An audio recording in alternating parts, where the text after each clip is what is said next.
একটা মানুষ যখন সত্যবাদিতার উপরে থাকে, সত্য বলতেই থাকে, মিথ্যা আর বলে না, ওই লোকটা এক সময় আল্লাহ তাআলার নিকটে সিদ্দিক বলে গণ্য হয়ে যায়। নবীজি মিথ্যা থেকে বাঁচতে বলছে, ইন্নাল কিযবা ইয়াহদি ইলাল ফুজুর ওয়া ইন্নাল ফুজুরা ইয়াহদি ইলান নার। নবীজি বলেন মিথ্যা মানুষকে অকল্যাণের পথ দেখায়, পাপের পথ দেখায়, পাপ মানুষকে জান্নাত জাহান্নামের পথে নিয়ে যায়। শুধু তাই না, মিথ্যাবাদী মানুষকে দুনিয়ায় কেউ বিশ্বাস করে না, ঠিক কিনা বলেন? অনেক মানুষ আছে মিথ্যা বলতে বলতে একটা সময় এমন অবস্থা তার হয়, ও 14 গোষ্ঠীর কসম কইরাও যদি কয়, ওর ওই মিথ্যা কথারে সত্য কথাকেও মানুষ মিথ্যা মনে করে। আমরা স্কুলে এক সময় পড়ছি একটা গল্প, এক দুষ্টু রাখালের গল্প। অনেকেই পড়ছেন মনে হয়। দুষ্টু রাখালের গল্প ইংরেজি বইয়ের মধ্যে ছিল। আর রাখাল কি করছে, গরু বাইন্দা মনে করছে একটু মানুষজনের সাথে একটু মজা করে গাছের উপরে উঠে ডাকতেছে, বাঘ বাঘ বাঘ। আশেপাশের সব মানুষ তার ডাক শুনে গাছ ফেলে লাঠি সোটা নিয়ে আইসা হাজির। বাঘ কোথায়? বলে আমি তোমাদের সাথে একটু মজা করলাম। মানুষজন বিরক্ত হয়ে চলে গেছে। দ্বিতীয় দিন আবার এরকম কাজ করছে। এবার ডাক সবাই শুনছে কিন্তু সবাই আসে নাই, অল্প কয়েকজন আসছে। কই বাঘ? বলে আমি তো তোমাদের সাথে মজা করছি। তৃতীয় দিন যখন সত্য সত্য বাঘ আসছে, এইবার গাছের মাথায় উঠা গলা ফাটা চিৎকার করতেছে, বাঘ বাঘ বাঘ, আল্লাহর কসম বাঘ আইছে। আগের 2 দিন মানুষ ধোঁকা খেয়েছে, মনে করছে ও মিথ্যা কথা বলা ওইটা তার অভ্যাস। আজকে বাঘ এসেছে, সত্য কথাও বলেছে, কিন্তু মানুষের কাছে মিথ্যাবাদী হয়ে যাওয়ার কারণে তার ওই সত্য কথাটাও মানুষ বিশ্বাস করে না। সেজন্য যারা মিথ্যায় অভ্যস্ত, এরা এক সময় সত্য কথা বললেও কেউ বিশ্বাস করে না। সেজন্য নবীজি বলেন মিথ্যা মানুষকে পাপের পথ দেখায়, পাপ মানুষকে জাহান্নামের দিকে নিয়ে যায়। আর একটা মানুষ যখন বারবার মিথ্যা বলতেই থাকে, নবীজি বলেন ওই লোকটা একটা সময় আল্লাহ তাআলার কাছে কাযযাব তথা মিথ্যাবাদী বলে গণ্য হয়ে যায়। সেজন্য সত্যবাদিতা এটা একটা বড় সম্পদ। আপনি ব্যবসার ক্ষেত্রে যদি সত্যের উপরে থাকেন, হয়তো লাভ একটু কম হবে, কিন্তু ওর মধ্যে আল্লাহ তাআলা বরকত দিবে, ঠিক কিনা বলেন? হ্যাঁ, আপনি যে বরকত পাবেন সত্যের উপরে থাইকা, এর জন্য হয়তো আল্লাহ তাআলা একটু পরীক্ষা নিতে পারে, একটু লস হইতে পারে, কিন্তু সময় সাপেক্ষে সত্যের উপরে যদি থাকা হয়, একটা সময় দেখা যাবে আল্লাহ রাব্বুল আলামিন বরকতের খাজানা তার জন্য খুলে দিয়েছে, ঠিক কিনা বলেন? সেজন্য ব্যবসায়ী ভাই যারা আছেন, সত্যবাদিতার উপরে থাকবেন।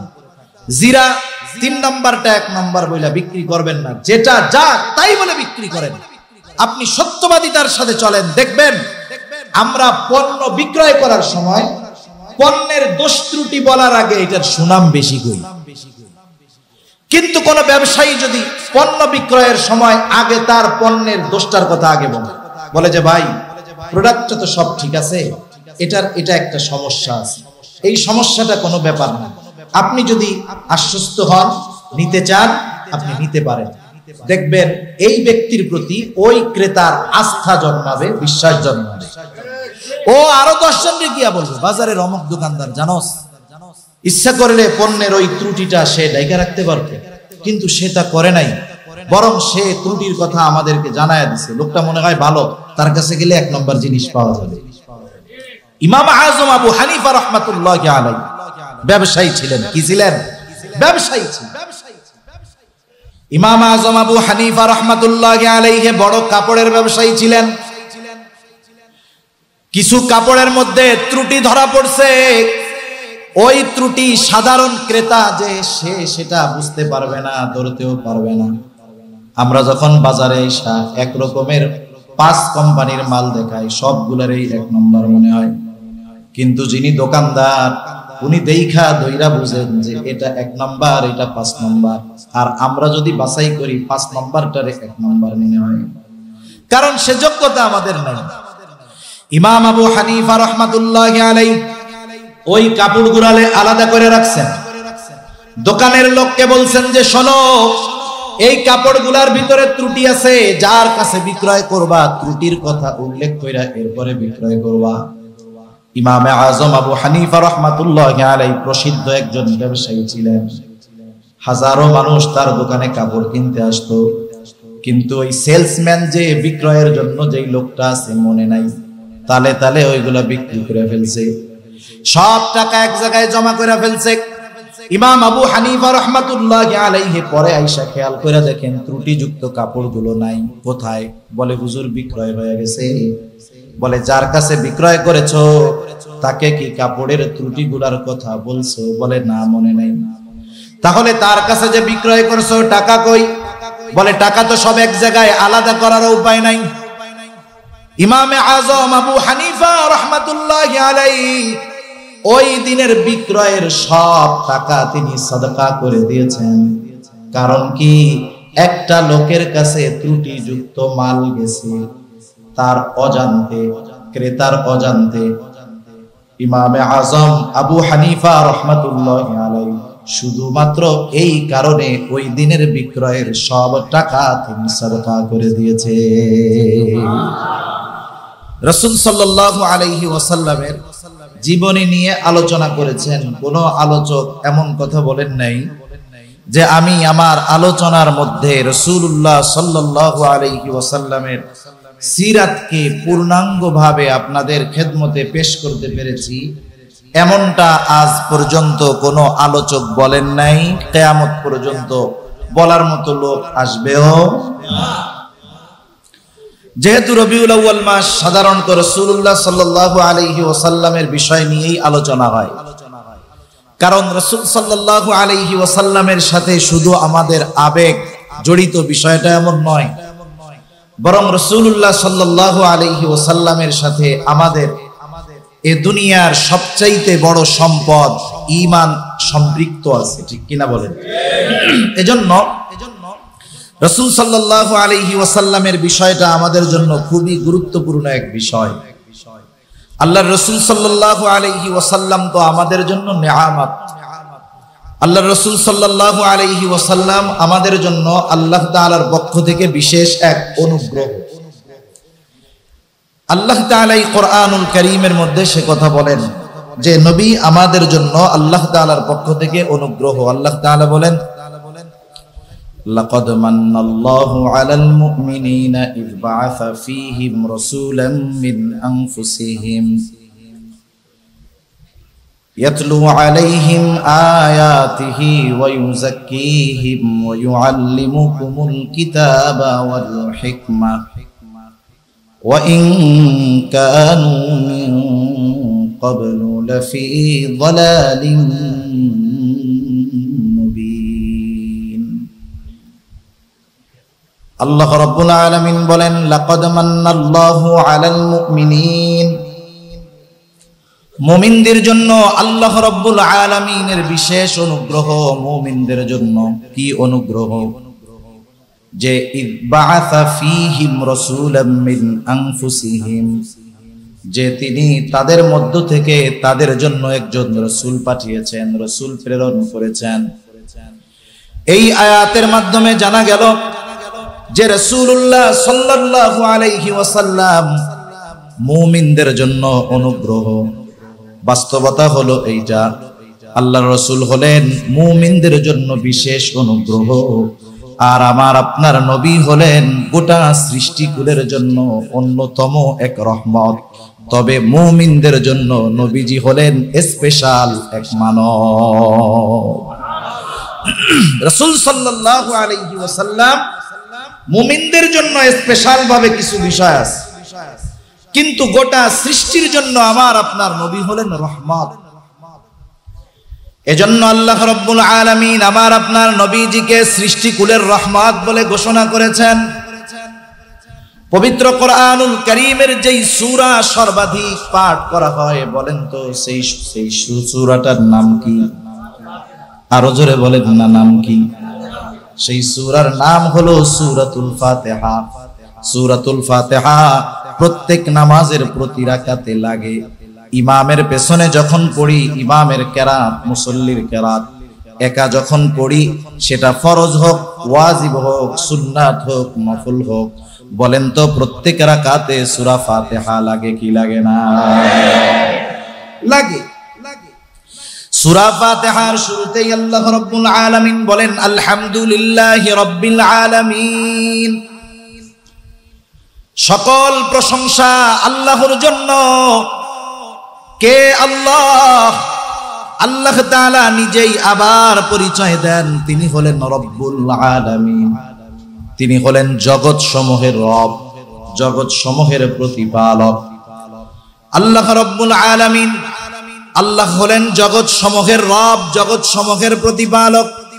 আলাম এক বচন, আলামিন শব্দটা বহু বচন। এর দ্বারা বোঝা যায় জগৎ একটা নয়, জগৎ একাধিক। আল্লাহ তাআলা নিজে হলেন রব্বুল আলামিন।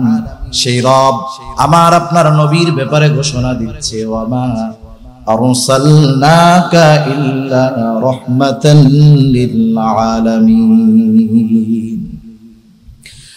আল্লাহ রাব্বুল আলামিন আমার আপনার নবীর ব্যাপারে বলতেছে, ওয়ামা আরসালনাকা ইল্লা রাহমাতাল লিল আলামিন। আমি আপনাকে জগৎ সমূহের জন্য রহমত হিসাবে প্রেরণ করেছি। সুবহানাল্লাহ। তাহলে আল্লাহ হলেন রব্বুল আলামিন, আর আমার আপনার নবীজি হলেন রহমাতুল লিল আলামিন। আল্লাহ তাআলা তার রুবুবিয়তের বিস্তৃতি যতদূর দিয়েছেন, আল্লাহ রাব্বুল আলামিন আমার আপনার নবীজির নবুয়াত, আমার আপনার নবীজির নবুয়াতির বিস্তৃতিকেও ততদূর পর্যন্ত দিয়েছেন। সুবহানাল্লাহ। এজন্য কবি কত সুন্দর কথা বলে, রবুবিয়ত खुदा की है जहाता, नबुवती मुस्तफा की है वहाता। আল্লাহ তাআলার রুবুবিয়তের বিস্তার বিস্তৃতি যতদূর, আমার আপনার নবীজির নবুয়তির বিস্তৃতি আল্লাহ তাআলা ততদূর দিয়ে দিয়েছেন। সুবহানাল্লাহ। আল্লাহ তাআলা যেহেতু আমার আপনার নবীজিকে সৃষ্টিকুলের জন্য রহমত হিসাবে প্রেরণ করেছেন, এই সুবিধাটা শুধু যে মুমিনরা পেয়েছে তা না, এই সুবিধাটা কাফেররাও গ্রহণ করেছে। রাসূল আকরাম সাল্লাল্লাহু আলাইহি ওয়াসাল্লামের উপরে যখন কোরআনুল কারীম নাজিল হলো, আবু জেহেল, উতবা, সাইবা কাফেরের দল এটা মানতে রাজি নাই, বরং তারা দলে দলে মানুষকে কেমন করে কোরআনুল কারীম থেকে বিমুখ করা যায়, বাধা দেওয়া যায়, সেই অপচেষ্টায় তারা লিপ্ত থাকত। আবু জেহেল একদিন আল্লাহ তাআলার কাছে দোয়া করতেছে। অনেকে মনে করে আবু জেহেল এরা মনে হয় আল্লাহকে মানত না, বিষয়টা এমন নয়, বরং তাদের বিশ্বাস আল্লাহ তাআলার প্রতি এমন ছিল। বাস্তবতা হলো আমাদের মধ্যেও ওই রকম বিশ্বাস খুঁজে পাওয়া কষ্ট হয়ে যাবে। প্রশ্ন আসতে পারে কেমনে, এই কথা তো আমি বলি নাই, আল্লাহ তাআলা বলেছেন। কাফেররা আল্লাহ তাআলাকে কেমন বিশ্বাস করত? আল্লাহ রাব্বুল আলামিন কোরআনুল কারীমের মধ্যে বলেন, ওয়ালা ইন সাআলতাহুম মান খালাকাস সামাওয়াতি ওয়াল আরদা লায়াকুলুন্নাল্লাহ। আল্লাহ তাআলা বলেন, আপনি যদি তাদেরকে জিজ্ঞাসা করেন মান খালাকাস সামাওয়াতি ওয়াল আরদ, আসমান এবং জমিনের স্রষ্টাকে, আপনি যদি তাদেরকে জিজ্ঞাসা করেন তারা কি জবাব দিবে? তারা জবাব দেওয়ার আগে তাদের জবাবটা আল্লাহ তাআলা জানায় দিয়ে বলেন লা ইয়াকুলুন্নাল্লাহ। আল্লাহ তাআলা দুইটা তাকিদ যোগ করে বলতেছে যে আপনি যদি তাদের জিজ্ঞাসা করেন আসমান জমিনের স্রষ্টাকে, অবশ্যই অবশ্যই মক্কার মুশরিকেরা বলবে আসমান জমিনের স্রষ্টা হলেন আল্লাহ। তাদের বিশ্বাস যে আসমান জমিনের স্রষ্টা আল্লাহ, এই বিশ্বাসটা কত সুদৃঢ় যে তাদের এই বিশ্বাসের সাক্ষী স্বয়ং দিচ্ছেন কে? আল্লাহ দিচ্ছেন। আল্লাহ রাব্বুল আলামিন আরেক জায়গায় বলেন, ওয়ালা ইন সাআলতাহুম মান নাযালা মিনাস সামাই মাআন ফাআহইয়া বিহিল আরদা বা'দা মাউতিহা লা ইয়াকুলুন্নাল্লাহ। আপনি যদি তাদেরকে জিজ্ঞাসা করেন মান নাজ্জালা মিনাস সামাই মা, কে আসমান হতে পানি বর্ষণ করে, বৃষ্টি বর্ষণ করে, শুধু তাই না ওই বর্ষিত পানির দ্বারা মৃত জমিনকে কে পুনরায় পুনরুজ্জীবিত করে, অর্থাৎ চাষাবাদের অনুপযুক্ত শক্ত ঠনঠনা জমিনটাকে আসমান হতে পানি বর্ষণের দ্বারা কে ফসল উৎপাদনের যোগ্য করে তোলে। ওরা ওদের মূর্তি পূজা যাদের করে ওদের দেব দেবীদের নাম বলবে না, লাত মানাত উজ্জার নাম বলবে না, বরং তারা কি বলবে? আল্লাহ তাআলা বলেন লা ইয়াকুলুনাল্লাহ, অবশ্যই অবশ্যই তারা বলবে এগুলো করেন আল্লাহ। শুধু তাই না, আপনি যদি তাদেরকে তাদের সৃষ্টির ব্যাপারে জিজ্ঞাসা করেন যে তাদেরকে বানিয়েছে, আল্লাহ তাআলা বলেন ওয়ালা ইন সাআলতাহুম মান খালাকাহুম লা ইয়াকুলুনাল্লাহ, আপনি যদি তাদের জিজ্ঞাসা করেন তাদের স্রষ্টাকে, তাদের কে সৃষ্টি করেছে, তারা তাদের দেবদেবীর কথা বলবে না, বলবে না এমনিই বাতাসে হয়ে গেছে। আবু জেহেল উতবা সাহেবা বলবে না যে আমরা এমনিই হয়ে গেছি, বরং তারা কি বলবে? লা ইয়াকুলুনাল্লাহ, আমাদেরকে সৃষ্টি করেছেন আল্লাহ। যে কথা বোঝানোর জন্য বললাম, একটু বুঝে থাকলে বলেন তো, যে মক্কার মুশরিকরা আল্লাহ তাআলাকে বিশ্বাস করতো কি করতো না? এ কথা কি দুনিয়ার কোন হুজুরের নাকি আল্লাহ তাআলা? শুধু তাই না, রাসূলুল্লাহ সাল্লাল্লাহু আলাইহি ওয়াসাল্লাম এক হাদিসের মধ্যে বলেন আল্লাহ তাআলা আবু জেহেলের দোয়াও কবুল করেছেন। আবু জেহেলের দোয়াও আল্লাহ তাআলা কবুল করেছেন। বদরের যুদ্ধের দিন, যুদ্ধ শুরুর আগে আবু জেহেল আল্লাহর কাছে দোয়া করতেছে, বলে আল্লাহ, যারা হকের উপরে আছে, সত্যের উপরে আছে, আপনি তাদেরকে বিজয় দান করবেন। আবু জেহেলের দোয়া কবুল হয়ে গেছে। যারা হকের উপর, সত্যের উপর, আল্লাহ রাব্বুল আলামিন তাদেরকে পরিপূর্ণ বিজয় দান করেছে। ওই আবু জেহেল আল্লাহ তাআলার কাছে দোয়া করতেছে, কি বলতেছে? বলে আল্লাহ, কোরআন যদি আপনি মুহাম্মাদের উপরে নাজিল করে থাকেন তাহলে আমাদের উপরে পাথর বর্ষণ করেন। কত বড় গবেট মার্কা মানুষ দোয়া করতেছে যে আল্লাহ, আপনি যদি কোরআন নাজিল করেই থাকেন তাইলে আপনি তো নাজিল করছেন, আমাদের উপরে তাইলে পাথর বর্ষণ করেন, তাইলে বুঝবো যে আপনি কোরআন নাজিল করছেন। পাথর যদি বর্ষণ হয় এটা হবে আযাব অথবা গজব। দুনিয়ার ভিতরে তো রাহমাতুল লিল আলামিন আছে। আবু জেহেল যখন রাসূলুল্লাহ সাল্লাল্লাহু আলাইহি ওয়াসাল্লামের কাছে সেই ফরিয়াদ জানাইলো, এই কথা জানাইলো, নবীজি আবু জেহেলের এই কথার জবাব দেওয়ার আগে আল্লাহ তাআলা এই জবাব জানায় দিলেন। আল্লাহ তাআলা জবাব দিয়ে জানায় দিলেন যে যতক্ষণ রাসূলুল্লাহ সাল্লাল্লাহু আলাইহি ওয়াসাল্লাম তোমাদের মাঝে আছে ততক্ষণ পর্যন্ত আমি আল্লাহ আযাব গজব কিছুই দিব না। ওয়ামা কানা আল্লাহু লিয়ুআযিবাহুম ওয়া আনতা ফীহিম, আপনি যতক্ষণ তাদের মধ্যে আছেন আল্লাহ তাআলা ততক্ষণ আযাব দিবেন না, কারণ এখন দুনিয়ায় আছে রাহমাতুল লিল আলামিন। সুবহানাল্লাহ। এই সুযোগ সুবিধা দুনিয়ার সব কাফেররা গ্রহণ করছে। এই দৃষ্টিকোণ থেকে মুহাম্মাদুর রাসূলুল্লাহ সাল্লাল্লাহু আলাইহি ওয়াসাল্লাম দুনিয়ার সকল সৃষ্টির জন্য রহমত। সুবহানাল্লাহ। শুধু তাই না, তিনি পরকালেও সব সৃষ্টির জন্য রহমত। এই রহমতের বিস্তৃতি শুধু যে দুনিয়ায় তা নয়, বরং আমার আপনার নবী পরকালেও সকল সৃষ্টির জন্য রহমত। লম্বা হাদিস। আল্লাহ তাআলা কিয়ামতের দিন প্রচন্ড রকমের গুসা থাকবেন। আল্লাহ রাব্বুল আলামিন সেই দিন বলবেন লিমানিল মুলকুল ইয়াউম, আজকের এই রাজত্ব কার? সেই দিন কারো কথা বলার ক্ষমতা থাকবে না, পুরা কিয়ামতের ময়দান নিস্তব্ধ থাকবে। আল্লাহ তাআলাই নিজেই জবাব দিবেন লিল্লাহিল ওয়াহিদিল কাহ্হার। সেই দিন কথা বলার সাহস কারো থাকবে না। সব মানুষকে যখন একত্রিত করা হবে হাসরের ময়দানে, দীর্ঘ সময় পার হয়ে যাবে, কিন্তু আল্লাহ রাব্বুল আলামিন বিচার কার্য শুরু করবেন না। এরকম কিন্তু অনেক সময় হয়। মনে করেন বিচারকের সামনে পারিবারিক বিচার হতে পারে, সামাজিক বিচার হতে পারে, পরিবারের কয়েকজন খুব জঘন্য অন্যায় করছে, এইবার মুরব্বীরা বসে আছে অথবা মুরব্বী বসে আছে, বিচার করবে। যাদের বিচার করা হবে সামনে সবাই হাজির। মুরব্বী এতই রাগ, বৈশা আছে, আধা ঘন্টা পার হয়ে গেছে, কথাই বলে, হয় কি হয় না? রাগে ক্ষোভে কথা বলতেছে। আশেপাশে যারা আছে এরাও চিন্তা করে, এই লোককে যদি এখন বলি বিচার শুরু করেন, না জানি আমাদের উপরে সাইজ শুরু হয়ে যায়।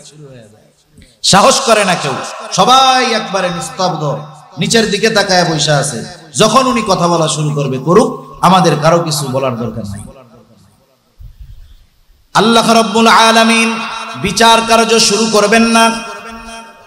পরকালের প্রত্যেকটা স্টেপ, প্রত্যেকটা ধাপ, মানুষ যেই ধাপে পরকালে থাকবে মনে হবে এর চাইতে কঠিন ধাপ আর কোনো কিছু নাই।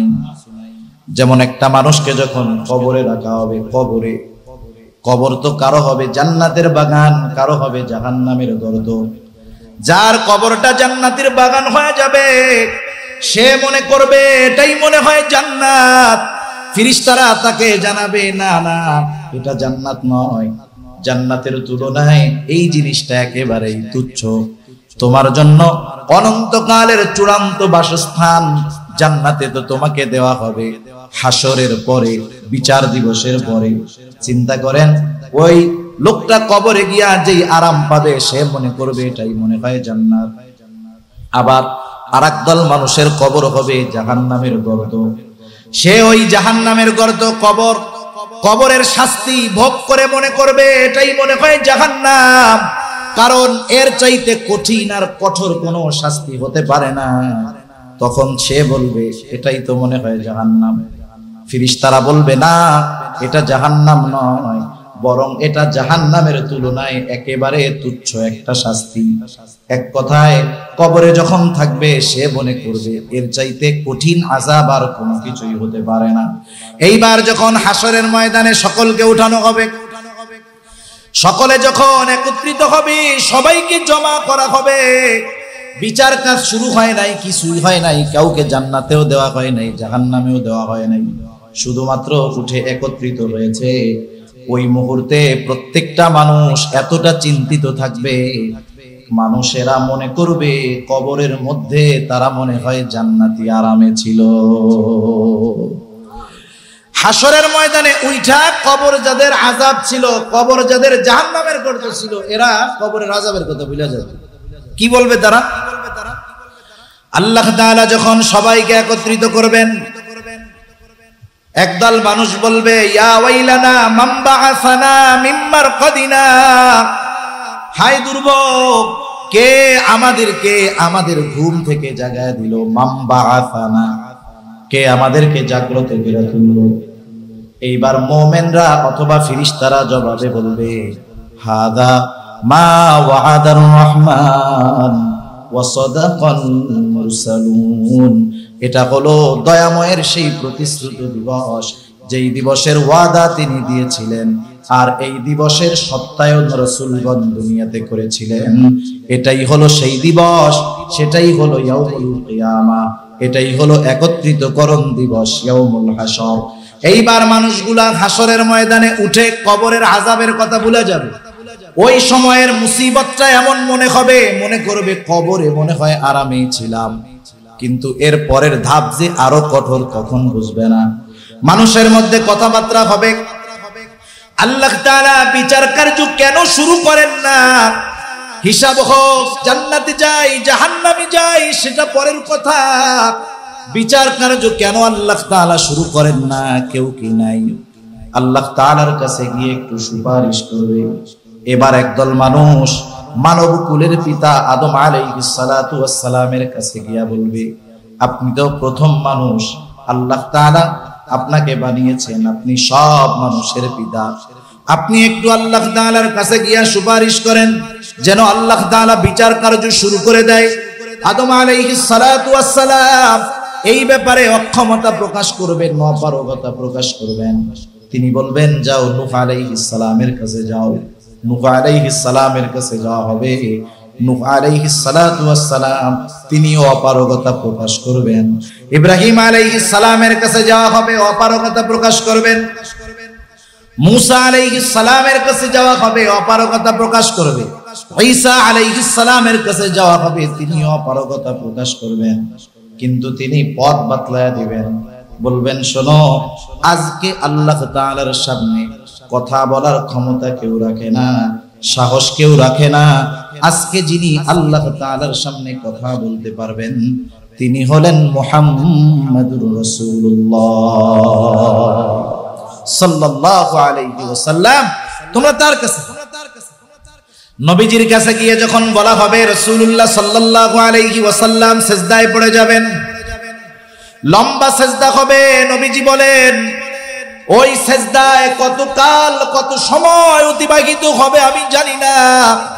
সিজদার মধ্যে আল্লাহর রাসূল সাল্লাল্লাহু আলাইহি ওয়াসাল্লাম আল্লাহ তাআলার প্রশংসা করবেন। কি প্রশংসা করবে? আল্লাহ তাআলা আমার আপনার নবীজির অন্তরের মধ্যে কথাগুলো ঢাইলা দিবে। একটা সময় আল্লাহ তাআলা বলবেন, হাবিব আপনি মাথা উঠান, আপনি যা বলবেন আপনার সুপারিশ গ্রহণ করা হবে। নবীজি মাথা উঠাবেন, নবীজি আল্লাহ তাআলার কাছে বলবেন, আল্লাহ আপনি তো আজকের এই দিনের বিচারক, আপনি আপনার বিচার কার্য শুরু করে দেন। এই যে সুপারিশ, এটাকে বলা হয় শাফাআতে কুবরা, যার দ্বারা সৃষ্টির সব মানুষ এই সুপারিশের দ্বারা উপকৃত হবে।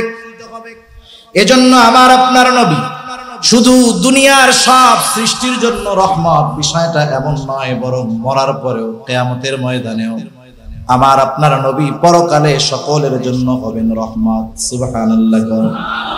আল্লাহ তাআলা আমার আপনার নবীকে স্পেশাল ভাবে মুমিনদের জন্য রহমত হিসাবে পাঠিয়েছেন। সেজন্য এমন নবীর উম্মত আমরা হতে পেরেছি, আমরা খুশি না বেজার? রাসূল সাল্লাল্লাহু আলাইহি ওয়াসাল্লাম উম্মতের ব্যাপারে কতটা দরদি। আমরা তো নবীজিকে ভালোবাসার কথা বলি, রাসূল সাল্লাল্লাহু আলাইহি ওয়াসাল্লামকে ভালোবাসার কথা বলি, যতটুকু বলি ততটুকু মুহাব্বত নিজের মধ্যে হয়তো থাকে না। একটা মানুষের প্রতি আরেকটা মানুষের আন্তরিকতা, মুহাব্বত, ভালোবাসা বাড়ার কিছু কারণ আছে। কারণগুলোর মধ্যে অন্যতম একটা কারণ হলো, কেউ যদি আমার আপনার কোনো উপকার করে, কল্যাণ করে, বড় বিপদ থেকে আমাকে আপনাকে যদি বাঁচায়, বলেন তো কারো কি ওয়াজ করা লাগবে যে ভাই আপনাকে ওই লোকটা সেই দিন তো রোড অ্যাক্সিডেন্ট থেকে আল্লাহ তাআলার রহমতে ওনার মাধ্যমে আল্লাহ তাআলা আপনারে হেফাজত করছে, উনি আপনার এত উপকার করছে, তা আপনি একটু উনারে ভালো ভালোবাসেন, এই ওয়াজ কি করা লাগবে? লাগবে না। কারণ কি? কারণ ওই লোকের আমার প্রতি যে অনুগ্রহ, আমার প্রতি তার যে আচরণ, এটা অটোমেটিক আমার অন্তরে তার প্রতি ভালোবাসা জাগ্রত হবে। ঠিক কিনা বলেন? নবীজি সাল্লাল্লাহু আলাইহি ওয়াসাল্লামের প্রতি ভালোবাসা জাগ্রত হবে না কেন, থাকবে না কেন? কারণ নবীজি তো উম্মতের চিন্তায় বিবর। নবীজি উম্মতকে কতটা ভালোবাসেন, কতটা মহব্বত করেন, হাদিসের আলোকে কয়েকটা হাদিস আপনাদের খেদমতে পেশ করলে বুঝতে সহজ হবে। আব্দুল্লাহ ইবনে আমর ইবনুল আস রাদিয়াল্লাহু তাআলা আনহু রাসূলুল্লাহ সাল্লাল্লাহু আলাইহি ওয়াসাল্লামের মজলিসে একদিন সবাই বসা। বর্ণনাকারী বলতেছে, আন্নান নবী সাল্লাল্লাহু আলাইহি ওয়াসাল্লাম তালা মা কাওলাল্লাহি ফি মা কাওলাল্লাহু আযজা ওয়া জাল্লা ফি ইব্রাহিম। রাসূলুল্লাহ সাল্লাল্লাহু আলাইহি ওয়াসাল্লাম কোরআন থেকে কিছু তিলাওয়াত করলেন, যেটা ইব্রাহিম আলাইহিস সালামের ব্যাপারে আল্লাহ তাআলা নাযিল করেছেন। আল্লাহ রাব্বুল আলামিন ইব্রাহিম আলাইহিস সালাতু ওয়াস সালামের ব্যাপারে নাযিল করেছেন কি? সেইটা প্রত্যেকটা নবী তার উম্মতকে ভালোবাসে।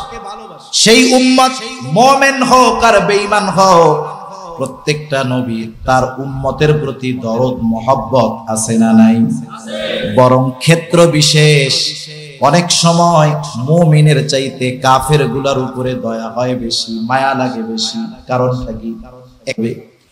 মনে করেন এক লোকের 5টা ছেলে, 4টা ছেলে খুব ভালো, নামাজ কালাম পড়ে, সুন্দর মতো চলে, উচ্ছৃঙ্খল না, বিড়ি সিগারেট খায় না, আড্ডাবাজি করে না, খুব ভালো ছেলে। কিন্তু 5 নাম্বার ছেলে যেটা, এটা একেবারে বাকি 4 জনের বিপরীত। উচ্ছৃঙ্খল, বদমেজাজি, নেশার সাথে জড়ায় গেছে, আড্ডাবাজি করে, এক কথায় খারাপ ছেলে। বলেন তো, মা বাবার অন্তরে ওই 4 জনের চিন্তা বেশি না ওই খারাপটার চিন্তা বেশি? কারণ মা বাবা চিন্তা করে এই 4 জন তো ভালো, অসুবিধা নাই, কিন্তু আমার এই সন্তানটা যদি খারাপ থাকে, এর নিয়ে তো বড় চিন্তা, কখন কার মাথা ফাটায় দেয়, কার সাথে গ্যাঞ্জাম লাগায় দেয়। অনেক সময় নবীরা তো চিন্তা করে যারা আমার উপরে ঈমান আনলো, আল্লাহর উপরে ঈমান আনলো, শয়তানের ধোঁকায় পড়ে যদি কিছু গুনাহ করে ঈমানের কারণে মাফ পাওয়া যাবে, কিন্তু যেই উম্মতেরা আমার উপরে ঈমান আনে নাই, আল্লাহর উপরে ঈমান আনে নাই, এদের তো কিয়ামতের ময়দানে বাঁচার কোনো উপায় নাই। এজন্য ইব্রাহিম আলাইহিস সালাতু ওয়াস সালাম উনার উম্মতের জন্য আল্লাহর কাছে দোয়া করতেছে। তিনি বলতেছেন, রব্বি ইন্নাহুন্না আযলালনা কাসীরাম মিনান নাস ফামান তাবিআনি ফাইন্নাহু মিন্নি ওয়া মান আসানি ফাইন্নাকা গফুরুর রহিম। ইব্রাহিম আলাইহিস সালাম বলতেছে, রব্বি ইন্নাহুন্না আযলালনা কাসীরাম মিনান নাস, ও আমার রব, প্রতিমাগুলো, মূর্তিগুলা অধিকাংশ মানুষকে পথচ্যুত করে ফেলেছে, পথভ্রষ্ট করে ফেলেছে। ফামান তাবিআনি ফাইন্নাহু মিন্নি, যারা আমার আনুগত্য করেছে, আমার কথা মেনে মূর্তি পূজা বাদ দিয়া ঈমান আনছে, শিরিক ছেড়ে তাওহীদের দিকে আসছে, তারা তো ফাইন্নাহু মিন্নি, সে তো আমার অন্তর্ভুক্ত, সে তো আমার দলের লোক। কিন্তু যারা আমার কথা মানলো না, মূর্তি পূজা ছাড়লো না, ঈমান আনলো না, আমার কথা মানলো না, হায় আল্লাহ, তাদের ব্যাপারে কি হবে? ইব্রাহিম আলাইহিস সালাম কেমন যেন দোয়া করতেছে, আল্লাহ আপনি যদি চান তাদেরকেও তো মাফ করে দিতে পারেন। ওয়া মান আসানি ফাইন্নাকা গফুরুর রহিম, আর যারা আমার আনুগত্য করে নাই, আপনি তো গফুরুর রহিম, আপনি চাইলে তো তাদেরও মাফ করে দিতে পারে। ইব্রাহিম আলাইহিস সালাম উম্মতের মায়ায় আল্লাহ তাআলার কাছে এই দোয়া করছে। আল্লাহ তাআলা আমার আপনার নবীকে জানায়া দিয়েছেন, হযরত ঈসা আলাইহিস সালাতু ওয়াস সালাম উম্মতের জন্য দোয়া করছে, গুনাহগার উম্মতের জন্য। ইব্রাহিম আলাইহিস সালাম যেমন দোয়া করছে, ঈসা আলাইহিস সালাম দোয়া করছে। ঈসা আলাইহিস সালাম বলতেছে, ইন তুআযিবুহুম ফাইন্নাহুম ইবাদুক, হায় আল্লাহ আপনি যদি তাদেরকে আযাব দেন, তারা তো আপনারই বান্দা। এরপরে কেমন যেন বলতেছে, আল্লাহ আর আপনি যদি তাদেরকে ক্ষমা করে দেন, ওয়া ইন তাগফির লাহুম ফাইন্নাকা আনতাল আজিজুল হাকীম, আপনি তো মহাপরাক্রমশালী, মহাপ্রজ্ঞাময়, আপনি চাইলে তো তাদেরকেও ক্ষমা করে দিতে পারেন। যখন এই 2টা আয়াত নবীজি তিলাওয়াত করলেন, যেই আয়াত দ্বয়ের মধ্যে নবীরা তার উম্মত, গুনাহগার উম্মতের জন্য দোয়া করছে, এই 2টা আয়াত তিলাওয়াত করার সাথে সাথে আমার আপনার নবীর অন্তরে তার গুনাহগার উম্মতের মহব্বতের ঢেউ আল্লাহ তাআলা উঠায়া দিয়েছে। এবার উনি কি করছেন? ফারাফা ইয়াদাই, নবীজি তার হাত 2টা উঁচু করে ধরছে। এবার বলতেছে, আল্লাহুম্মা উম্মতি, আল্লাহুম্মা উম্মতি, হাত উঁচু করে আল্লাহ তাআলার কাছে ফরিয়াদ করতেছে, আল্লাহ আমার উম্মতের কি হবে, আমার উম্মতের কি হবে।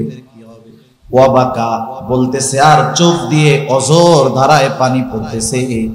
আল্লাহ তাআলার রহমতের দরিয়ায় ঢেউ উঠে গেছে। আল্লাহ রাব্বুল আলামিন জিবরাইল আলাইহিস সালাতু ওয়াস সালামকে বলে, জিবরাইল যাও মুহাম্মাদের কাছে যাও, কেন কান্না করে যাও? বলেন তো আল্লাহ তাআলা আমার আপনার নবী কি বলতে চায়, মনের বাসনা কি আল্লাহ তাআলা জানেন কি জানেন না? এরপর কেন পাঠাইলেন, এটা একটা বিষয়। এখানেই মহব্বতের খেলা। কিছু বিষয় আছে, বাপ ছেলেরে ভালোবাসে, ছেলে কি জন্য কান্না করে বাপ কিন্তু বুঝতেছে, এরপরেও জিজ্ঞাসা করে, আব্বু কান্না করো কেন? কেন? বাপের ছেলের মুখ দিয়া শুনতে মন চায় যে ছেলেটা কি বলে। এটা মহব্বতের একটা প্রকাশ, মহব্বতের একটা পদ্ধতি। আল্লাহ তাআলা সবকিছু জানে, এরপরেও শুনতে চায়। জিবরাইল আলাইহিস সালাতু ওয়াস সালাম আসার পরে বলতেছে, ইয়া রাসূলুল্লাহ আপনি কেন কান্না করেন? আপনার রব সেটা জানতে চায়, যদিও তিনি সব জানেন, সব দেখেন, সব শোনেন। নবীজি সাল্লাল্লাহু আলাইহি ওয়াসাল্লাম উম্মতের ব্যাপারে বললেন, উম্মতের নাজাতের জন্য বললেন। এবার জিবরাইল আলাইহিস সালাম আল্লাহ তাআলার কাছে গিয়া বলল, আল্লাহ এই ব্যাপার, এই জন্য আপনার হাবিব কান্না করে। আল্লাহ তাআলা বললেন, জিবরাইল যাও আমার নবীকে গিয়ে জানায় দাও, আমি অচিরেই তার উম্মতের ব্যাপারে তাকে সর্বোচ্চ সন্তুষ্ট করব, আমি তার উম্মতের ব্যাপারে তাকে অসন্তুষ্ট করব না।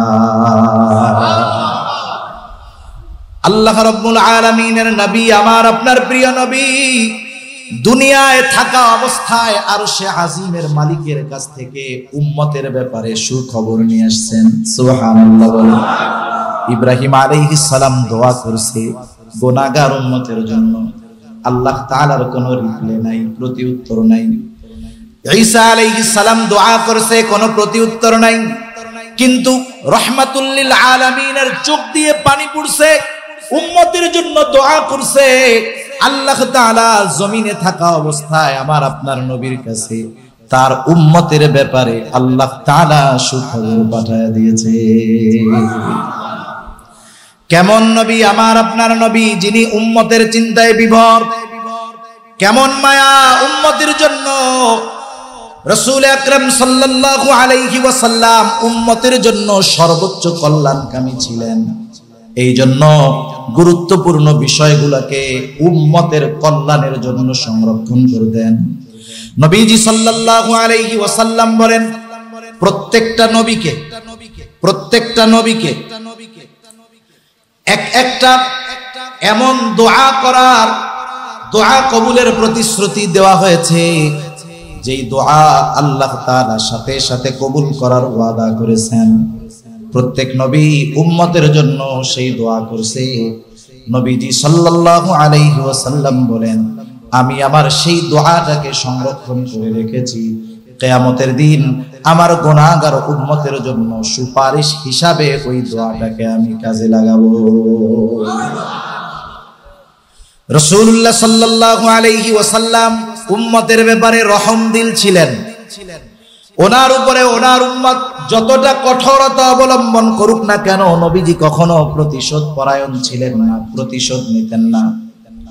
যখন রাসূল সাল্লাল্লাহু আলাইহি ওয়াসাল্লাম মক্কায় কাফেরদের মধ্যে দাওয়াত দিলেন, কাফেররা নবীজির দাওয়াত গ্রহণ করে না। এমত অবস্থায় নবীজি সাল্লাল্লাহু আলাইহি ওয়াসাল্লাম চিন্তিত হয়ে গেলেন, খানা দানা বাদ দিয়ে দিলেন। মুফাসসিরিনে কেরাম বলেন দুইটা কারণ হতে পারে। এক নাম্বার কারণ, আল্লাহর নবী চিন্তা করতেছে, আমাকে যেই দায়িত্ব দেওয়া হলো সেই দায়িত্ব যথাযথভাবে পালন করতে পারলাম কিনা। আমার কথা তো মানুষ শোনে, ঈমান আনে না, তাদের পথ পরিবর্তন হয় না, প্রথম চিন্তা। দ্বিতীয় চিন্তা, নবীজি যেই দাওয়াত দিচ্ছেন অপরিচিত কোনো মানুষের মধ্যে দেন না, তার পরিচিত মানুষ জীবনের 40টা বছর যাদের মাঝে অতিবাহিত করেছেন তাদেরকেই দাওয়াত দিচ্ছেন, তারা নবীজির কথা মানতেছে না। এই চিন্তায় নবীজি খানা দানা কমায়া দিলেন, দুর্বল হয়ে গেলেন, অসুস্থ হয়ে গেলেন। উম্মতের চিন্তায়, ঈমান না আনার চিন্তায় আল্লাহ তাআলা ওহী নাযিল করে জানায় দেন, লাআল্লাকা বাখিউন নাফসাকা আল্লা ইয়াকুনু মুমিনিন। আপনি তো নিজেকে নিজে মৃত্যু মুখে পতিত করে দিচ্ছেন, নিজেকে মৃত্যু মুখে ঠেলে দিচ্ছেন। তারা ঈমান না আনার কারণে, তারা আপনার কথা শুনে ঈমান আনে না, এই জন্য আপনি নিজেকে কেন নিজে মৃত্যুর মুখে ঠেলে দেন? একটু চিন্তা করে দেখেন, নবীজির কথায় উম্মত ঈমান আনতেছে না, উম্মতের চিন্তায় নবীজি চিন্তিত, নাওয়া খাওয়া বাদ দিয়া অসুস্থ হয়ে যাইতেছেন। এই মানুষগুলো যখন ঈমান আনে না, রাসূলুল্লাহ সাল্লাল্লাহু আলাইহি ওয়াসাল্লাম তায়েফে গেলেন। তায়েফে ওনার জীবনের শৈশবের কিছু সময় কাটছে। নবীজি ওখানে গিয়ে তায়েফবাসীর মধ্যে দ্বীনের দাওয়াত দিলেন। কাফেররা ওইখানে গিয়া নবীজির বিরুদ্ধে একদল লোককে লাগায়া দিল, বলল এটা হলো পাগল, এরে পাথর মারো। এইবার তায়েফের ওই দুষ্টু লোকেরা তাদের কথায় নবীজির গায়ে পাথর মারা শুরু করলো। পাথরের আঘাতে নবীজি সাল্লাল্লাহু আলাইহি ওয়াসাল্লাম রক্তাক্ত হয়ে গেলেন।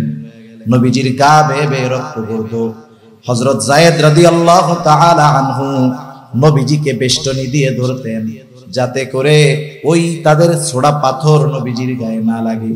নবীজি পড়ে যাইতেন, আবার উঠতেন, আবার দাওয়াত দিতেন, আর কাফেররাও নবীজির গায়ে পাথর মারতে থাকতো। নবীজির গা দিয়ে এত পরিমাণ রক্ত পড়ছে, গায়ের রক্তগুলো যখন পায়ের মধ্যে গেছে, রক্ত শুকায়া পায়ে থাকা জুতাটা পায়ের সাথে লেগে গেছে, শুকায়া এত পরিমাণ রক্ত বের হয়েছে। নবীজির গা পাথরের আঘাতে ক্ষত বিক্ষত হয়ে গেছে। আয়েশা সিদ্দিকা রাদিয়াল্লাহু তাআলা আনহা একদিন নবীজির গা দেখা বলে, ইয়া রাসূলুল্লাহ, আপনার কি কখনো বসন্ত হয়েছিল নাকি? আপনার গায়ের মধ্যে এত দাগ কেন? কারণ যাদের বসন্ত বেশি হয় গায়ের মধ্যে গর্ত গর্ত হয়ে যায়, ওই দাগ আর কোনো সময় মিটে না। দেখছেন না এরকম? এরকম হয়, অনেক সময় হয়।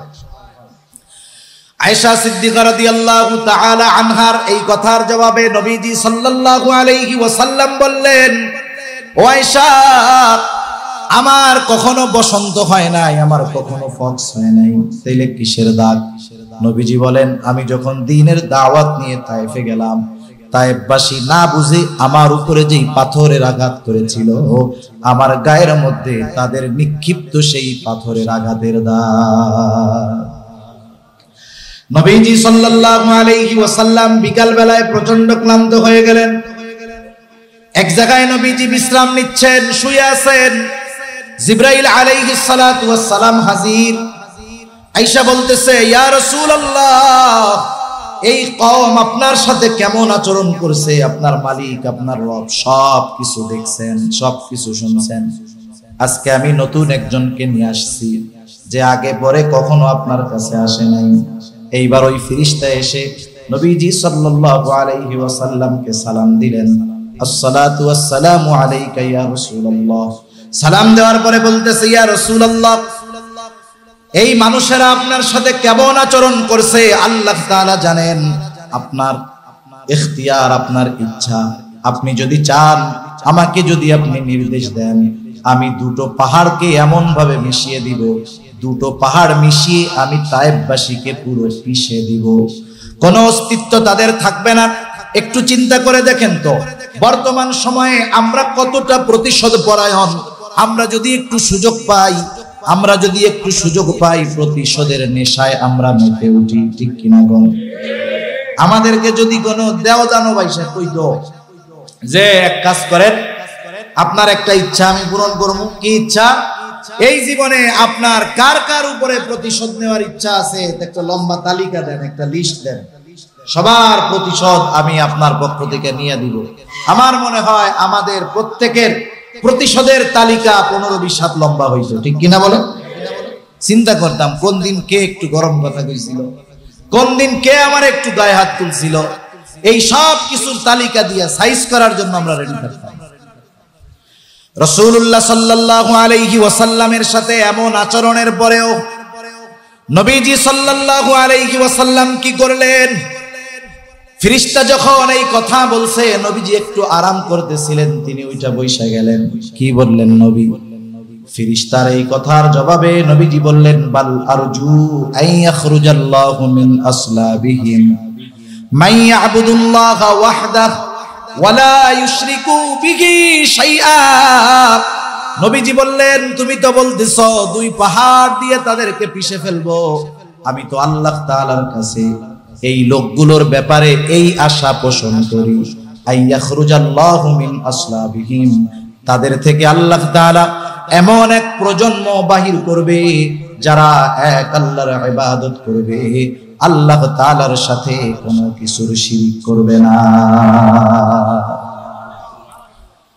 রাসূল সাল্লাল্লাহু আলাইহি ওয়াসাল্লাম কষ্ট যারা দিয়েছে উম্মত, তাদের ব্যাপারেও বদদুয়া করেন নাই, বরং তাদের ব্যাপারেও নবীজি সাল্লাল্লাহু আলাইহি ওয়াসাল্লামের অন্তরের মধ্যে সর্বোচ্চ মায়া মহব্বত ছিল, ভালোবাসা ছিল।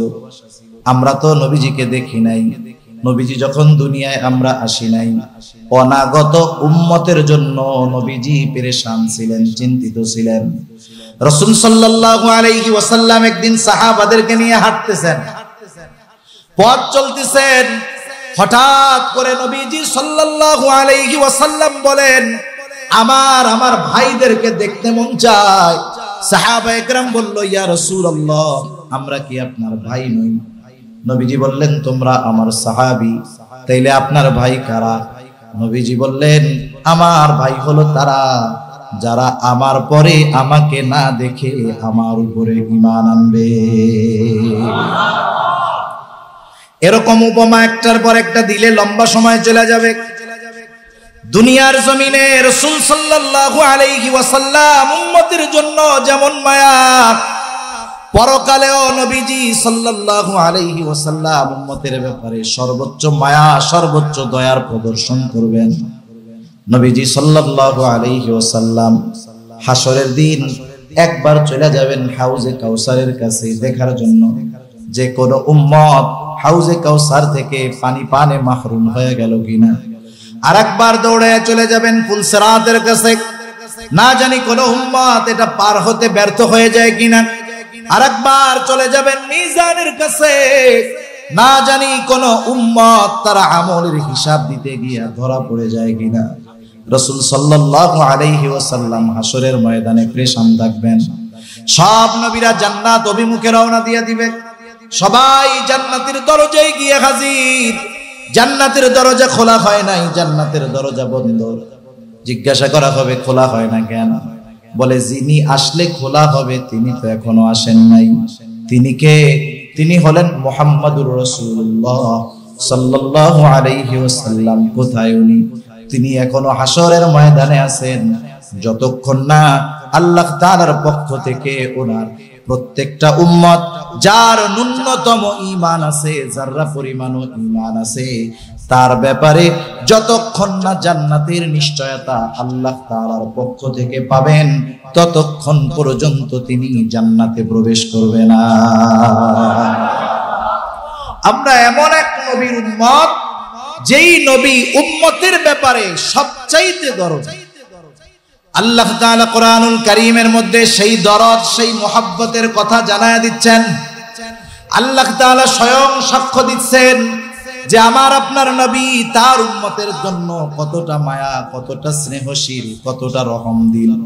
আল্লাহ তাআলা সেই কথাই বলেন, লাকাদ জাআকুম রাসূলুম মিন আনফুসিকুম আজিজুন আলাইহি মা আনিতুম হারিসুন আলাইকুম বিল মুমিনিনা রাউফুর রহিম। আল্লাহ তাআলা বলেন, লাকাদ জাআকুম রাসূলুম মিন আনফুসিকুম, তোমাদের মধ্য থেকে তোমাদের জন্য এমন একজন রাসূল দেওয়া হয়েছে। সেই রাসূল কেমন রাসূল?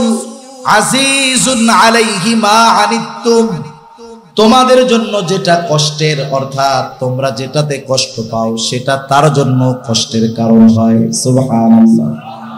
উম্মত যদি কষ্ট পায়, নবী কষ্ট পেয়ে যায়। কেমন আজিজ! সেই জন্য সাহাবায়ে কেরাম ছিলেন এর উত্তম উপমা। সাহাবায়ে কেরামের প্রত্যেকটা কষ্ট, প্রত্যেকটা ব্যথা নবীজির ব্যথার কারণ হতো। এই জন্য সাহাবায়ে কেরাম প্রাণ খুলে নবীজির কাছে নিজেদের ব্যথার কথা বলতেন। নবীজি কথাগুলো শুনতেন, সাথে সাথে নবীজি সাল্লাল্লাহু আলাইহি ওয়াসাল্লাম ওই কষ্টের ব্যাপারে তাদেরকে সান্ত্বনা দিতেন। এক সাহাবী আসছে নবীজি সাল্লাল্লাহু আলাইহি ওয়াসাল্লামের কাছে, এসে বলে, ইয়া রাসূলুল্লাহ, আবু সুফিয়ান রাদিয়াল্লাহু তাআলা আনহু ইসলাম গ্রহণ করার পূর্বে যখন আমি হিজরতের সময় চলে আসছি, মক্কায় আমার সব সম্পদ, টাকা পয়সা, ঘর বাড়ি যা ছিল, ইয়া রাসূলুল্লাহ, আবু সুফিয়ান সব কিছু জোরপূর্বক দখল দিয়া বিক্রয় করে সে নিজে খেয়ে ফেলছে। এরকম আল্লাহর বান্দা তো দুনিয়ায় দুই একটা নাই, আসেনি? আছে। রাসূলুল্লাহ সাল্লাল্লাহু আলাইহি ওয়াসাল্লাম তাকে সান্ত্বনা দিয়ে বললেন, আল্লাহ রাব্বুল আলামিন এগুলার বিনিময়ে পরকালে তোমাকে আরো উত্তম কিছু দান করবে, এটার বিনিময়ে তুমি কি সেটা চাও? এবার সাহাবার মুখে হাসি চলে আসলো, বলে, ইয়া রাসূলুল্লাহ, আমি যদি আমার এই দুনিয়ার সম্পদের বিপরীতে বিনিময়ে আখিরাতে এর চাইতে উত্তমটা পাই, তাহলে এর চাইতে আর ভালো কি হতে পারে? নবীজি সমবেদনা জানাতেন, ব্যথিত হতেন, সাথে সাথে তাদের কষ্ট নিজে অনুভব করতেন। এজন্য নবীজিকে আল্লাহ তাআলা বলতেছেন আজিজুন আলাইহি মা আনিতুম, তোমাদের জন্য যেটা কষ্টের সেটা তার জন্য পীড়াদায়ক, কষ্টদায়ক। হারিস, নবীজি হলেন উম্মতের কল্যাণকামী, উম্মতের কল্যাণকামী নবী। নবীজি সাল্লাল্লাহু আলাইহি ওয়াসাল্লাম এই উপমা দিতে গিয়ে একটা হাদিস বলেন। নবীজি সাল্লাল্লাহু আলাইহি ওয়াসাল্লাম একটা উপমা দেন। একটা লোক বাতি জ্বালাইলো, বাতি, যারা গ্রামের মানুষ সহজে বুঝবেন। একটা সময় গ্রামে কোনো কারেন্ট ছিল না, লাইট টাইট ছিল না, তেলের বাতি জ্বালানো হইতো, হারিকেন জ্বালানো হইতো। যেই সব এলাকায় ধানের সময় বিশেষ করে যদি তেলের বাতি জ্বালানো হইতো, বাতিটা জ্বালানোর সাথে সাথে চারদিক দিয়া পোকা আইসা দলে দলে আগুনের মধ্যে লাফ দিয়া পড়তো। বাতির মালিক যতই পোকাদের সরায়া দিক, কাজ হবে না, ওরা প্রতিযোগিতা দিয়া আগুনে পুড়া মরতো। নবীজি সাল্লাল্লাহু আলাইহি ওয়াসাল্লাম বলেন, তোমাদের মাঝে আর আমার মাঝে উপমা হলো এইরকম যে তোমরা দৌড়ায়া দৌড়ায়া জাহান্নামের দিকে যাও, আমি তোমাদের কোমর ধরে টেনে টেনে জাহান্নাম থেকে বাঁচাতে চাই। যেমন ওই লোকটা কূপের আলো, বাতির আলো থেকে, আগুন থেকে পোকাদের বাঁচানোর জন্য চেষ্টা করে, কিন্তু তারা সরে না, লাফ দিয়া আগুনের মধ্যে পড়ে তারা আত্মহুতি দেয়। তোমরাও আমি কোমর ধরে ধরে তোমাদেরকে জাহান্নামের দিক থেকে টেনে আনি, আর তোমরা কেমন যেন দৌড়ায়া দৌড়ায়া জাহান্নামে যাওয়ার প্রতিযোগিতা করো। রাসূল সাল্লাল্লাহু আলাইহি ওয়াসাল্লাম উম্মতের জন্য সবচেয়ে কল্যাণকারী। এরপরে আল্লাহ তাআলা বলেন বিল মুমিনিনা রাউফুর রহিম, বিশেষ করে মুমিনদের জন্য তিনি সদয়, রাউফুর রহিম, অতিশয় দয়ালু। আল্লাহ তাআলা কিছু কিছু জায়গায় নিজের গুণবাচক নাম আমার আপনার নবীর সাথে আল্লাহ তাআলা জুড়ে দিয়েছে। নবীজির অন্তরে কেমন দয়া মায়া উম্মতের জন্য। আল্লাহ তাআলা নিজে বলতেছে যে বিল মুমিনিনা রাউফুর রহিম। সুবহানাল্লাহ। একটু বলেন না, যেই নবী তার উম্মতকে এত ভালোবাসে, আমরা তো উম্মত না, এ ভালোবাসা তো আমার আপনার উপরেও আছে, আমার আপনার উপরেও আছে। একটু চিন্তা করে বলেন তো যে নবীজির যেই ইহসান, যেই দয়া, যেই মায়া আমাদের উপরে, এর প্রতিদান আমরা কি দিয়েছি। সেজন্য রাসূল সাল্লাল্লাহু আলাইহি ওয়াসাল্লামের এই ভালোবাসার প্রতিদান আমাদের দেওয়ার দরকার আছে না নাই? যিনি আমাদের এত ভালোবাসেন তাকে সর্বোচ্চ ভালোবাসার দরকার আছে না নাই? নবীজির ভালোবাসা কিন্তু শুধু মুখ দিয়া বললে হয় না, এটা এমন এক ভালোবাসা, তিন জিনিসের কানেকশন লাগে। মুখ দিয়াও ভালোবাসার কথা কইতে হয়, অন্তর দিয়ে ভালোবাসতে হয়, সাথে সাথে নবীর ভালোবাসার প্রমাণ দেওয়ার জন্য সেই নবীজি সাল্লাল্লাহু আলাইহি ওয়াসাল্লামের আদর্শকে নিজের জীবনের সাথে ফিট করতে হয়।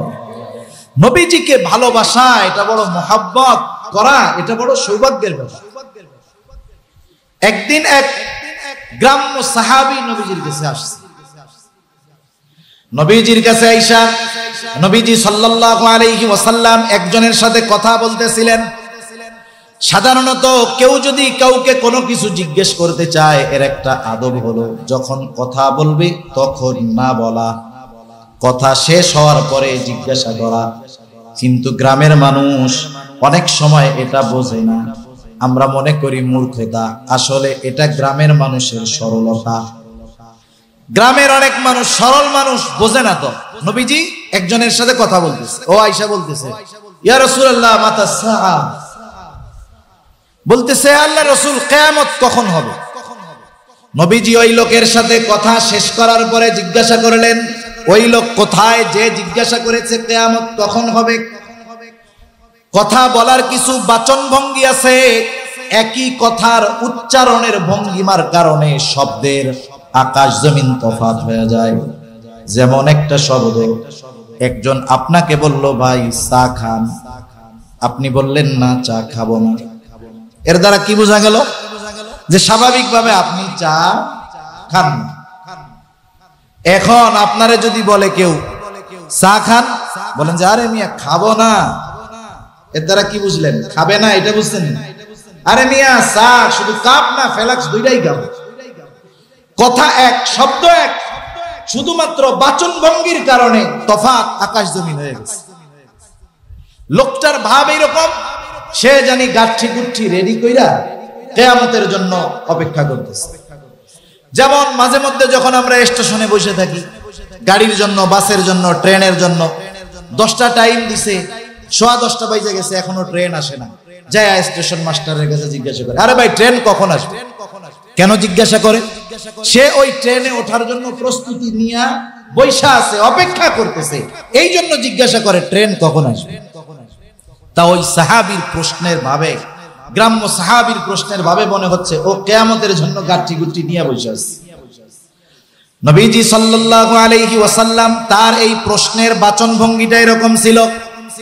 নবীজি তাকে জিজ্ঞাসা করতেছে, তুমি কিয়ামতের জন্য অপেক্ষা করতেছো, কিন্তু কিয়ামতের জন্য তুমি কি সংগ্রহ করেছো, কি পাথেয় নিয়েছো?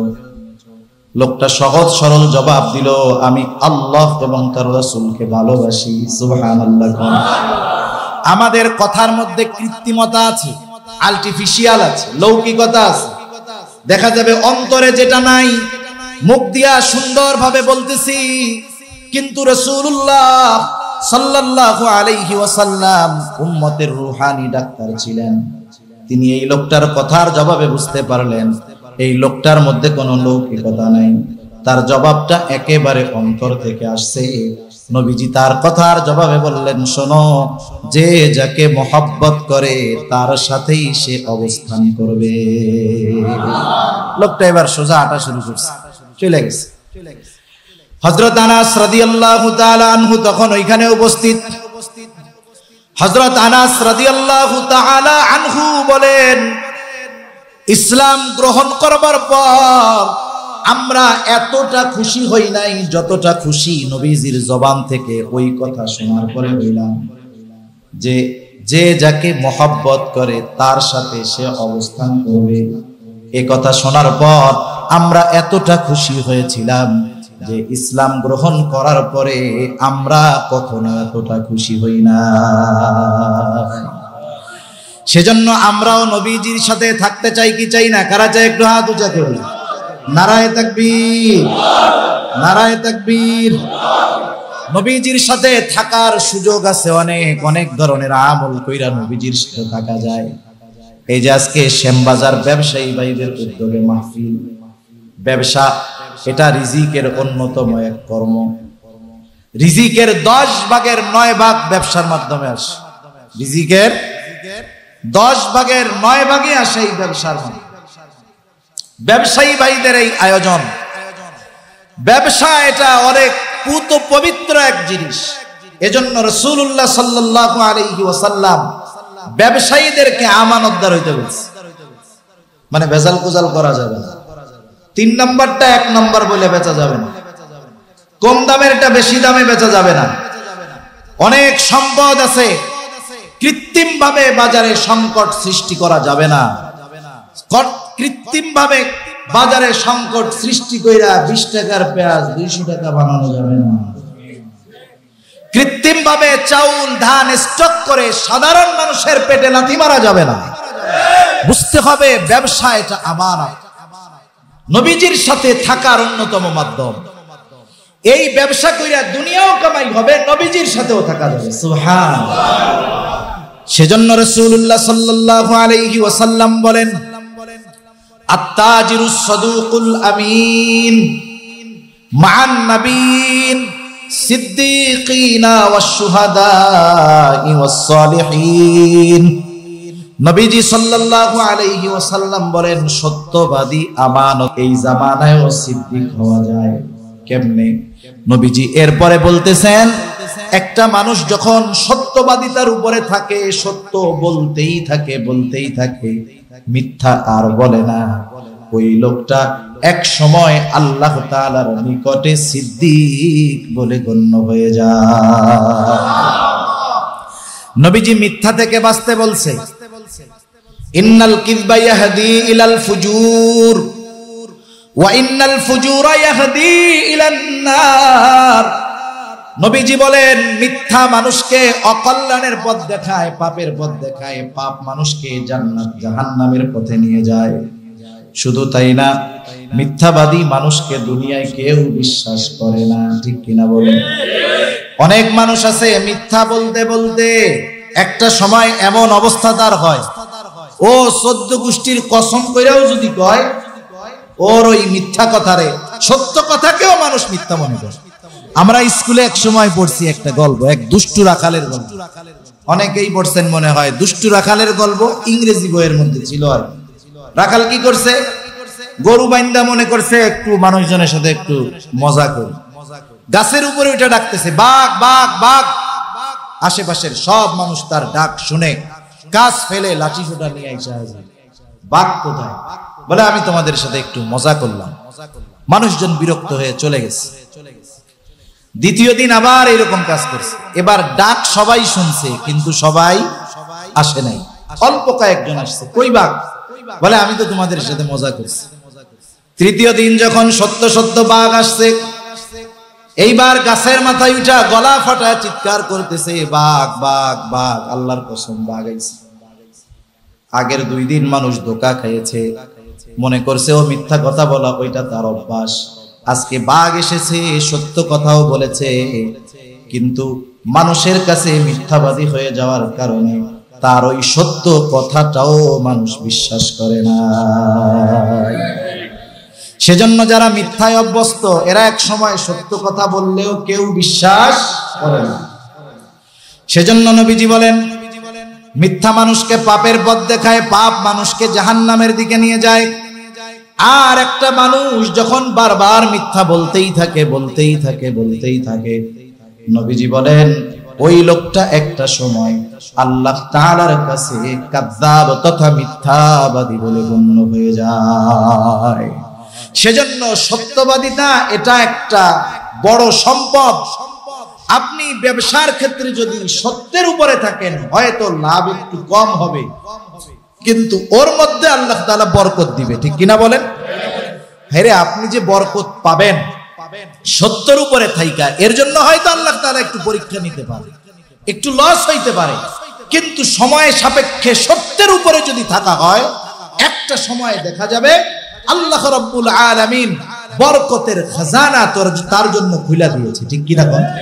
সেজন্য ব্যবসায়ী ভাই যারা আছেন, সত্যবাদিতার উপরে থাকবেন। জিরা 3 নাম্বারটা 1 নাম্বার বইলা বিক্রি করবেন না, যেটা যা তাই বলে বিক্রি করেন। আপনি সত্যবাদিতার সাথে চলেন, দেখবেন আমরা পণ্য বিক্রয় করার সময় পণ্যের দোষ ত্রুটি বলার আগে এটার সুনাম বেশি করি।